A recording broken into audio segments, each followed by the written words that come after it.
The National Weather Service in Melbourne has issued a tornado warning for northeastern Lake County in east central Florida, west central Volusia County in east central Florida, until 8:30 p.m. Eastern Daylight Time.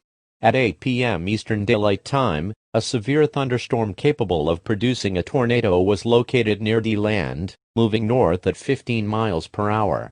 Hazard: tornado. Source: radar indicated rotation. Impact: flying debris will be dangerous to those caught without shelter. Mobile homes will be damaged or destroyed. Damage to roofs, windows, and vehicles will occur. Tree damage is likely. Locations impacted include DeLand, Orange City, DeLeon Springs, DeLand Airport and West DeLand. Precautionary preparedness actions. Take cover now. Move to an interior room on the lowest floor of a sturdy building. Avoid windows. If you are outdoors, in a mobile home, or in a vehicle, take shelter now.